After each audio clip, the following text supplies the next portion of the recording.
ज्ञानोबाराय म्हणजे आपल्या अध्यात्माची प्रेमगंगा आहे आणि तेच ज्ञानोबाराय नामदेवरायांना पाहिल्यावर पांडुरंगाला काय म्हणतात? पांडुरंगा तीर्थयात्रा करण्याची इच्छा आहे, पण नामदेवाला सोबत नाही हवं.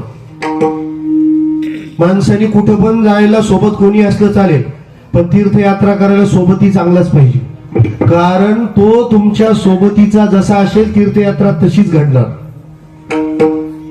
तो जर नुसता चाप हे असेल ना, रूमच बरोबर नाही, जेवणच बरोबर नाही, तुमच्या ट्रिपची वाट लावणार. विठ्ठला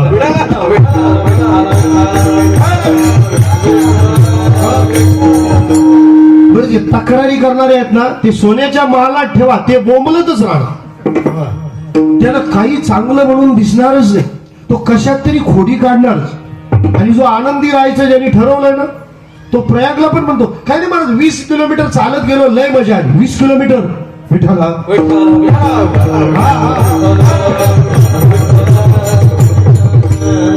तीर्थयात्रा चांगल्या माणसासोबत पाहिजे. कसा माणूस पाहिजे माहिती?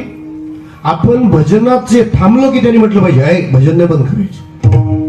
आपण गप्पा मारायला लागलो की त्यांनी म्हटलं पाहिजे आपलं नामस्मरण करायचं ठरलंय ना.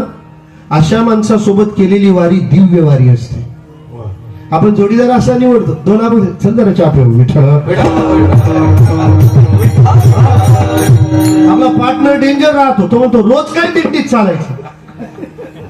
मग एक दिवस माग नाही तर एक दिवस पुढं. तो म्हणतो माग मजा येते, पुढं मजा येते. भजनाचा पट्ट्या बोळ. वारीला तीर्थयात्रेला माणूस सोबती नामधारकच असला पाहिजे, त्याशिवाय ती तीर्थयात्रा फलद्रूप होत नाही. ज्ञानोबाराय म्हणतात नामदेव महाराज पाहिजेत.